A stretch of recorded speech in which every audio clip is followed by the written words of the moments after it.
Social মিডিয়ার যে কোনো প্ল্যাটফর্ম খুললে কিন্তু আজকাল অ্যাস্ট্রোলজারে ভর্তি। আর অ্যাস্ট্রোলজারদের এক একটা এরকম বাণী না, যেটা মানে ইম্পসিবল মনে হয় আমার মাঝে মাঝে। যেরকম ধরুন, বইয়ের ফটো নিয়ে ঘুরুন, আপনার শুক্র স্ট্রং হবে। বইয়ের পা টিপুন, আপনার শুক্র স্ট্রং হবে। বউকে আপনার পা টিপতে বলুন, তাহলে বৃহস্পতি স্ট্রং হবে। মানে বিশ্বাস করুন, আমি না মানে ভাবতে পারি না যে কোনটা ছেড়ে কোনটা করব। আর মাঝে মাঝে হাসিও পায়। এক একটা এমন ধরনের কথা বলা হয়, নুন আনবেন না, এই আনবেন না, লাল জামা পরবেন না, হলুদ জামা পরবেন না। মানে রীতিমতো জীবনকে বাঁচা অতিষ্ঠ করে দিয়েছে। বিশ্বাস করুন, তারপর থেকে না আমি এদের ভিডিও একদম দেখি না, দেখলেও মানি না। আগে যখন ফোন ছিল না, কোনো সোশ্যাল মিডিয়া প্ল্যাটফর্ম ছিল না, তবে তখন এই সমস্তগুলো কে মানবে বলুন তো। তবে কিছু কিছু অ্যাস্ট্রোলজার কিন্তু সত্যিই আছে, মানে ভণ্ডামি ছাড়া সত্যি তারা ভালো উপদেশ দেন। যেরকম বড়দের সম্মান করা, তাদের প্রণাম করা, তাদের দায়িত্ব নেওয়া, সকালবেলা ঘুম থেকে ওঠা, নিজেকে পরিষ্কার পরিচ্ছন্ন রাখা, বাড়িকে পরিষ্কার পরিচ্ছন্ন রাখা, আপনার বাড়ির কাজে, আপনার অফিসের কাজে বা বিজনেসের কাজে যারা আপনাকে সাহায্য করে তাদের প্রপার খেয়াল রাখা, তাদেরকে কষ্ট না দেওয়া, এইগুলোই কিন্তু অ্যাকচুয়াল কর্মফল। এই কর্মফলই কিন্তু আপনাকে আপনার সাফল্যের দিকে নিয়ে যাবে। এর জন্য কোনো ধান, দুব্ব, গোলমরিচ লাল পুটুলিতে বেঁধে এর মাথার সামনে, ওর মাথার সামনে, এর আঁচলে বেঁধে রাখার কোনো দরকার নেই, বিশেষ করুন। তবে হ্যাঁ, কিছু কিছু কর্মফল যেগুলো আমাদের হাতের বাইরে, যেরকম ধরুন আপনার পূর্বপুরুষের কর্মফল হয়তো কিছু কিছু জায়গায় আপনাকে ভোগ করতে হতে পারে, বা আগের জন্মে অনেকে বলেন, যদিও আমরা আগের জন্ম পরের জন্ম কিছুই জানি না, আর আজকালকার যুগে এরকম কথা বলাটাও ঠিক কিনা জানি না। তো সেইগুলো মানে আমরা না চাইতেও যে কর্মফলগুলো আমাদের ভোগ করতে হয়, সেইগুলো এড়ানোর জন্যই কিন্তু অনেকে স্টোন, ব্রেসলেট এগুলো পরে থাকে। নিজের জীবনকে যতটা পারবো সংশোধন করব, আর কিছু কর্মফলের জন্য নয় আংটি পরবো। এতে জল বেরোবে মনে হচ্ছে। এই জল নেই, এতে জল থাকে, হালকাই হয়তো বেরো। হাত কুটকুট করছে নাকি তোমার? না, করছে না। তোমার তো কোনো কিছুই কুটকুট করে না, অথচ আমার গলা কুটকুট করে। আর সেই থেকে মানকচুটা আনা ছিল, ওইটাকে এখন করা হচ্ছে। আচ্ছা, আমি আর কি করা যায় মানকচুর? মানকচু বাটা করা যায়, ডালনা করা যায়। কুটকুট করে না? না, সে ভাবিয়ে নেবে। চিংড়ি মাছ দিয়ে করা যায়? চিংড়ি মাছ দিয়ে হেভি লাগে, চিংড়ি মাছ দিয়ে। কালকে চিংড়ি মাছ আনতে বলবো, চিংড়ি মাছ দিয়ে বাকি মানকচুটা করবো। গোল গোল করে কাটতে হবে, একটু ভাবিয়ে নিতে হবে, খুব সেদ্ধ করলে হবে না। গোল গোল না, তুমি আলুর মতো কাটবে, ডুমো ডুমো। ওই তো পনিরের মতো চারচোক। হ্যাঁ হ্যাঁ। আজকে বাটাটা খেয়ে নি, আজকে সোমবার আছে, কালকে বা পরশু, ও কালকে তো বেরিয়ে যাচ্ছে কটক, কালকে এনে দিতে বলবো চিংড়ি মাছ দিয়ে। এটা করবো মানকচু দিয়ে, আলু দিয়ে, মানকচু দিয়ে চিংড়ি মাছ দিয়ে ঝোল। দেখতে পাচ্ছেন সর্ষে নিয়ে নিচ্ছি। এই সর্ষে, নারকোল আর কাঁচা লঙ্কা একসাথে বেটে নেব।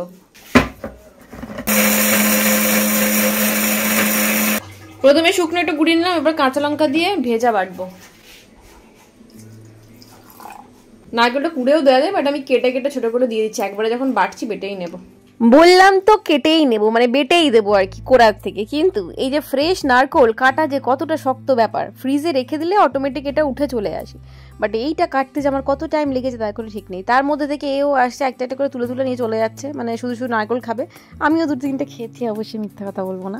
নারকোলটা না বেশ মিষ্টি, ভাবছি আর একটা বড় নারকেল আছে, তো ওটা রেখে দেবো। ওটা পুর বানিয়ে এই কদিনের মধ্যে একটু পিঠে করবো। শীতের আমেজ পড়ে গেছে, মানে শীতের খাবার শুরু হয়ে যাবে। কিন্তু ওই ঝোলা গুড় না পেলে পিঠে, মানে সেদ্ধ পিঠে খাওয়ার মজা তো নেই, তাহলে পাতিসাপটা বা এটা কিছু একটা বানাবো। মানকচুয়াটা আমি ছোটবেলা থেকে দেখে এসেছি যে মা করে, কিন্তু এটা একটা মুভির ফেমাস রেসিপি। কোথায় কোথায় সেই মুভিটা, মানে কি নাম সেই মুভিটা, কমেন্টে জানাবেন। এবারে বলি গ্রেটার কাহিনী। আমাদের বাড়িতে দুটো গ্রেটার ছিল, একটা ছিল ওই প্লাস্টিকের আর একটা আছে স্টিলের, ঠিক আছে। বাট প্লাস্টিকটা না ভেঙে গেছে। এবার প্লাস্টিকে এত সুন্দরভাবে মিহি করে গ্রেট করা যেত, এখন যে প্রবলেমটা হয়েছে স্টিলেরটাতে না, ওই দেখুন লম্বা লম্বা কিরকম নারকেল কোড়ার মতো হয়ে রয়েছে, তো এটা থেকে তো রস বেরোবে না। এটা করার জন্য আমাকে আবার মিক্সিতে ওটা দিতে হলো, যে মিক্সি থেকে বের করে যে রসটা বেরোবে। কারণ মানকচু খেলে না অনেকের গলা ধরে, বিশেষ করে আমার গলা ধরে, কারণ আমি ঝগরুটি।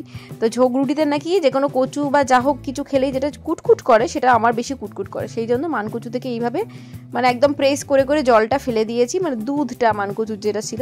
এরপরে কড়াই দিয়ে দিয়েছি তেল, তারপরে এর মধ্যে নাকি সুরধরি বলছিল কালো জিরে দিতে, আমি কালো জিরে ফালো জিরে দিইনি, জাস্ট এইটা একটু নেড়ে নেব। এর মধ্যে আমি ওই সর্ষে বাটা, নারকোল, যেটা কাঁচা লঙ্কা একসাথে বেটেছিলাম, ওটা দিয়ে ভালো করে একদম শুকনো করে লাস্টে তেল দিয়ে নামাবো। সত্যি কথা বলতে কি, ইন্দুবালা, সরি বলেই তো দিলাম, যাই হোক, ইন্দুবালা ভাতের হোটেলে যেটা দেখিয়েছিল পুরো কাঁচা দেখিয়েছিল, সেইটা দেখে আমি প্রথমবারে কাঁচাই রেখেছিলাম, মানে কাঁচা মানকচুটা বেটে ওই জলটা ফেলে ওর মধ্যে ওই সর্ষে ফসে দিয়ে রেখেছিলাম। ও মা, সে কি গলা ধরা, দুদিন ধরে যাচ্ছে তাই অবস্থা, হেঁচে কেসে আমার বাজে অবস্থা হয়ে গেছিলো। সেই জন্য তারপরের বার থেকে যখনই করে কড়াই নেড়ে নিই, গলাও চুলকায় না আর খেতেও ভালো। আর আমাদের পিসির বাড়িতে না প্রচুর এই সমস্ত বাটা বুটি হয়, খারগোল পাতা বাটা, খারকুল পাতা বাটা আপনারা কোনোদিন খেয়েছেন? যদি আমি কোনোদিন খাইনি, কারণ আমার ভালো লাগে না খেতে। আচ্ছা, তারপরে কি গাঁদাল পাতার বাটা না গাঁদাল পাতার বড়া, জানি না, মনে নেই। ওই জিনিসগুলো আমি পিসির বাড়ি থেকেই বা পিসির কাছ থেকেই প্রথম খেয়েছিলাম।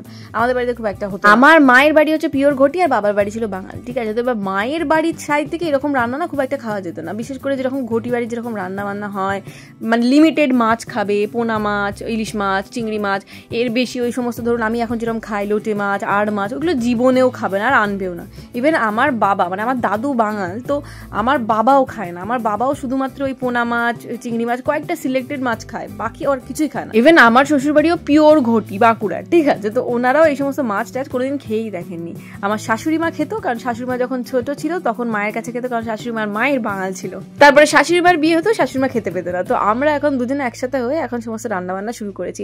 আমি প্রথম কলকাতায় এসে লোটে মাছ এনেছিলাম, দিয়ে মাকে বলেছিলাম এইভাবে রান্না করো। তখন তো আমি নতুন, অত বেশি রান্না করতে পারতাম না। তো মা রান্না করেছিল, তখন থেকে যে সে আমাদের লোটে মাছ খাওয়া শুরু হয়েছে, আর এখন থেকে তো আমরা পুরো ফ্যান যাকে বলে। কিন্তু বিয়ের আগে কোনো দিন আমি লোটে মাছ খেয়েও দেখিনি। তো যাই হোক, এখানে আমি আমার জলখাবার বানিয়ে নিয়েছি। আজকে পুরো একদম সুন্দর করে পিৎজা ব্রেড টাইপের বানিয়েছি। পাউরুটি ছিল, চিজ পিস গ্রেট করে, ক্যাপসিকাম ছিল না, সেই জন্য পেঁয়াজ দিয়েছি। আর একটু কর্ন ছিল, ওই কর্নটাকে একটু হালকা করে ওই বয়েল করে নিয়েছিলাম, নাহলে শক্ত ছিল। ওর মধ্যে চিলি ফ্লেক্স, অরিগানো দিয়ে এরপরে একটু তাওয়ায় গরম করে চিজটা মেল্ট হয়ে যাবে, নাও খাও। আহা, আজকে যা ভালো খেয়েছি কি বলবো আপনাদের। আহা, কি একটা ভালো দিন। সকালবেলায় ক্লাসিক্যাল মিউজিক শুনতে শুনতে ক্লাসিক খাবার খাচ্ছি।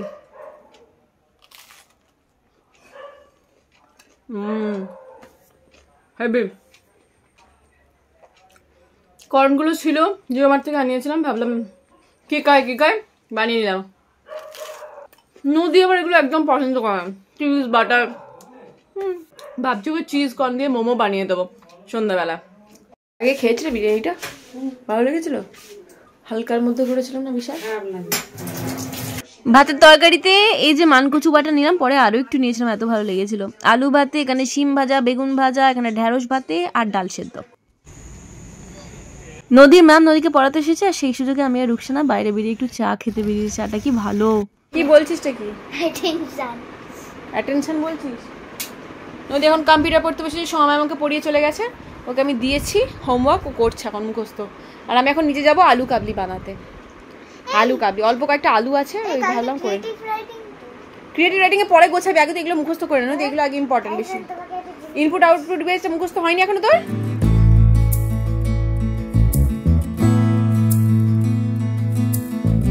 আমরা হাঁটতে হাঁটতে সুন্দর এখানে ইয়ে দেখতে পেয়েছি, কলা। টাকা পরে দিবা কি আছে? হ্যাঁ, আমি তো বিয়েতে পাঠিয়ে দিই। নিয়ে নাও, কি লাগবে আমি দিয়ে দিচ্ছি, তুই আমাকে পরে দিয়ে দিবি। চাল লেগে নিয়ে নে। আমার 10টা কলা দিন। টমেটো কত করে? টমেটো 60 টাকা বেশি।